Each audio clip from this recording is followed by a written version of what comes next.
Today I'm going to talk a little bit about my dating life, the desert, the abyss. It's called your 30s. So wasn't expecting to be here. I got a little bit lost along the way, you know.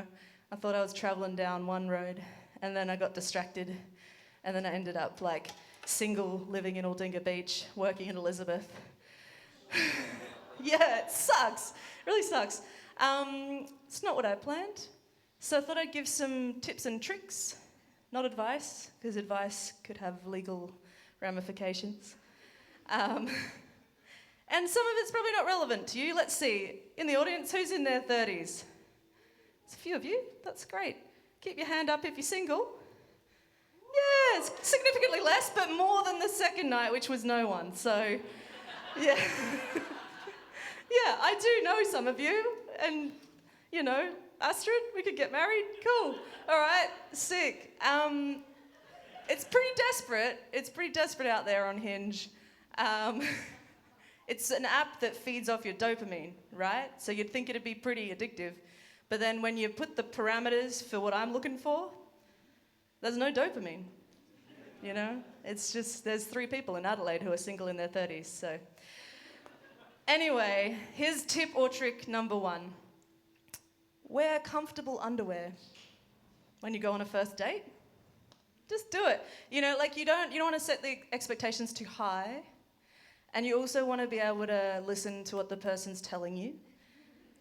It's really hard to do when something's entering inside you. I've tried it. It's really distracting, actually. And thank you for laughing. This is very validating. It's really interesting when you try to go on a date in your 30s because we're all tired, you know. It's the end of it's the end of a long day. It's the end of a long week. It's the middle of a desperately long life, hopefully, I guess. And we're all trying to go on these, well, you know, a few of us are out there trying to go on these dates together. And you get to wherever you're going and your meds are gone if you're a little spicy girl like me, you know, they're gone from my system. I took them so that I could go to strategic meetings. I didn't take them so I could strategically meet a partner, which is why I should do that. I should try that. And then you get there and you're trying really hard to care about what they're saying. And all you want to do is go to bed. And you know that that's not conducive to ending up with someone. That's conducive to ending alone with like 9 cats. Nothing against that. I love cats. Yeah. Shout out Delilah. Yeah, she's a good cat. And then I'm sitting there, right? And like, I guess I'll just cast you all back to a recent date where I was sitting there across from this. I went on a date with a really straight man. I thought it'd be interesting, you know? Like, queer people can experiment too, you know? And I like to think that maybe I helped him find himself, you know? I really did, because I scared him so much that he'll never go on a date with somebody who's queer on Hinge anymore. So the pool gets smaller and smaller, you know? But I did you all a favour, any queer people in the room, I did it already for you, so you don't have to go there. So I was on this date with this super straight man, and we had like one thing in common, and it was that we were learning the same language.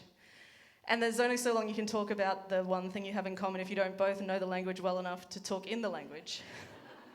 So we're talking about that for a little bit, but I'm on this really big self-development path, clearly not paying off because I'm here in a chili costume.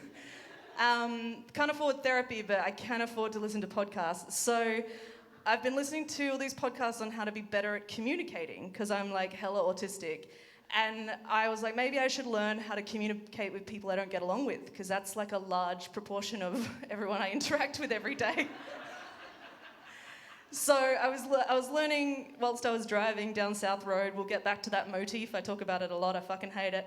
And I was learning how to communicate better. And so I was sitting on this date, and about 5 minutes in, I thought, I'm going to have to enact the plan.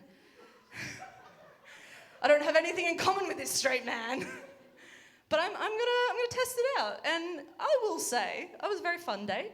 I had a good time. We stayed 4 glasses of wine length. We ate dinner. that would sound successful as a date, or like two people too socially awkward to leave. And I tricked him into thinking I was interested in things by enacting this, like, I can get on with you, I can manage conflict kind of, I've been listening to self-help podcasts. And it was kind of fun. And then he went to go pay, and this is like, I guess the kind of nice thing to exploit if you're on a date with a really straight man. And he insisted on paying, and my inner feminist was like, I will not have that. Put your card away. And then he said again, he was like, no, I got this. And in the back of my brain, I'm thinking, well, this is a fucking waste of my night. I'll let him pay. It was $140 worth of food and alcohol. And then I never heard from him again. So I've actually come full circle. I think you should go on dates with the straight men if they're going to ghost you, if you're hungry and you want a good feed. And you want to test out your podcast skills, you know. I learned something from that date. I learned that if you just try hard enough to be straight, you get a free dinner. It's great.